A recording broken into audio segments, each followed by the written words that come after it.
Doctrine and Covenants 111 through 114. Sometimes we think that if we're obedient to what God tells us to do, then life should be easy. But that's not what happened for the early saints after the Kirtland Temple was dedicated, and especially for Joseph Smith as he faced two of the most difficult years of his life, 1837 to 1838. Let's dive in. The amazing spirit that attended the Kirtland Temple dedication continued for months, including a summer jubilee celebrating the 6-year anniversary of the church's organization. But with all the celebrations in Kirtland, there was a shadow hanging over Joseph. The church was financially struggling.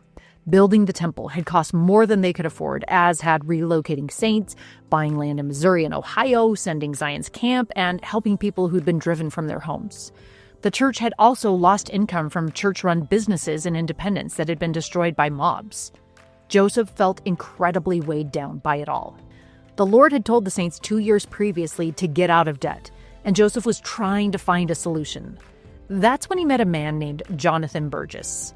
Burgess said there was money buried in the cellar of a house in Salem, Massachusetts, and that he was the only one alive who knew where it was. While Jonathan's story might have seemed too good to be true, it might also have seemed like the Lord's miraculous provision for his saints. So in July 1836, Joseph, Hiram, Oliver Cowdery, and Sidney Rigdon traveled east to meet Mr. Burgess. They planned to find the treasure, pay off the church's debts, and relieve some of the burden they were carrying. When they got to Salem, they rented a house and met with Burgess. They even found the house he'd told them about. But they couldn't rent or buy it, and they never got access to search for the money. In the end, they left Salem empty-handed. Well, almost empty-handed. While they were there, Joseph received a revelation, now Doctrine and Covenants section 111. In it, the Lord didn't scold Joseph for the temporal motives behind the trip. Instead, he reminded Joseph of his love and said that Salem did have treasures, just not the kind Joseph had come looking for. The treasure was the people in Salem. While Joseph was in Salem searching for treasure, members of the Quorum of the 12 had left for summer missions. When these quorum members had left, Kirtland was a place of spiritual and emotional unity. But when they returned at the end of the summer, things had changed. Elder Heber C. Kimball described the change this way. We were much grieved on our arrival in Kirtland to see the spirit of speculation that was prevailing in the church. Trade and traffic seemed to engross the time and attention of the saints. Some men, who when I left could hardly get food to eat, I found on my arrival to be men of supposed great wealth. In fact, everything in the place seemed to be moving in great prosperity, and all seemed to be engaged to become rich. It seemed that the desire for and focus on wealth was creating an unwelcome change among the individual saints in Kirtland. One of those changes was less trust in Joseph Smith's prophetic mantle. Part of the mistrust seemed to be connected to Joseph's efforts to ease the church's financial strain by starting the Kirtland Safety Society. The financial institution of the Kirtland Safety Society had struggled from the very beginning, initially failing to receive a bank charter from the state of Ohio in late 1836. To get around this, Joseph and other church leaders reorganized the Kirtland Safety Society as a joint stock company instead of a bank in early 1837. This meant church members could buy shares of stock, become part owners of the Kirtland Safety Society, and helped fund Zion's efforts to continue to grow. But opposition began almost immediately, with rumors about the worthless nature of the banknotes, meaning they couldn't be cashed in for actual currency. Several lawsuits were filed against the Safety Society's leaders for impropriety, including operating as a bank without an official charter. To make matters worse, there was a national economic crisis happening at the time, the Panic of 1837, that forced hundreds of banks to close throughout the United States. Like these other banks, the Kirtland Safety Society failed in the fall of 1837. 200 investors in the bank lost almost everything, with Joseph Smith sustaining the greatest losses. Even though the Kirtland Safety Society was not funded by the church, some of the saints considered it a church bank or the prophet's bank, and they blamed Joseph for their financial problems. Some even began calling him a fallen prophet. Just months before the Kirtland Safety Society would fail, the president of the Quorum of the 12 Apostles, Thomas Marsh, arrived in Kirtland. Thomas had heard that there was dissent among the apostles in Kirtland, and was also concerned that Joseph was calling apostles to missions without consulting him as the president of the 12.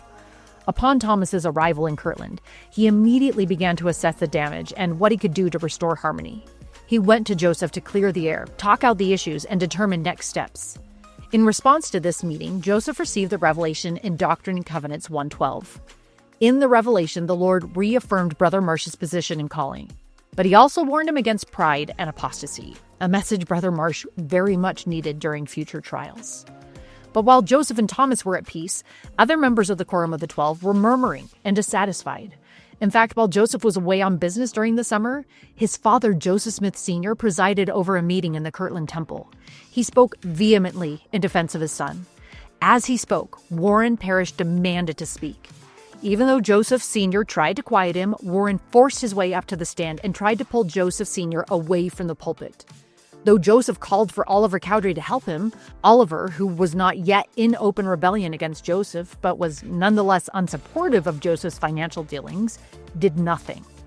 Joseph Sr.'s son William, meanwhile, dragged Warren from the stand, at which point John Boynton, a member of the Quorum of the 12, came forward with an unsheathed sword, pointing it at William's chest and threatening to kill him if he took another step. Soon, William found himself surrounded by dissenters, brandishing pistols and knives, threatening him as well. The observing crowd in the building ran to escape through nearby doors and windows, and peace wasn't restored until the police were called to help. When Joseph returned to Kirtland, he was horrified to hear what had happened and realized it was time to put a stop to apostate spreading dissent throughout the church. Joseph held a special conference to confront the saints who had rebelled against him in the church. He asked the saints to sustain each of their church leaders, but those who were in apostasy, including 3 members of the 12, were rejected. This meeting was tense, but it served the purpose of cleaning house, so to say, and allowing church leadership to be united once again.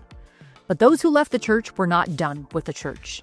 Angry apostates who called faithful church members lick skillets threatened the lives of especially faithful church members, including Joseph and Sidney. And even those who weren't yet openly in apostasy, such as Oliver Cowdery and his brother, were causing a spirit of division in the church.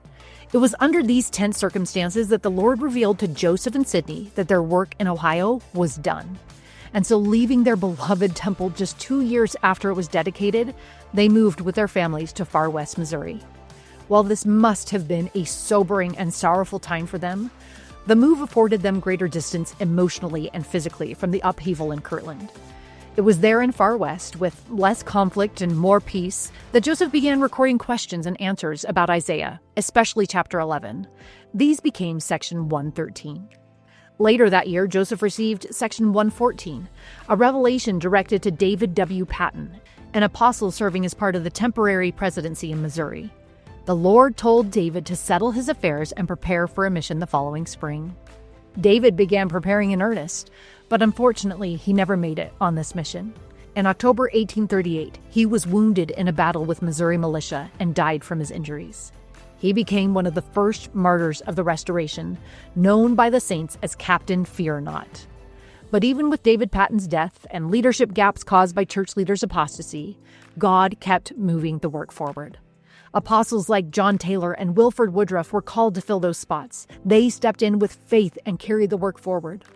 From these sections, we learn that God's work doesn't stop when people doubt or fail or even pass away.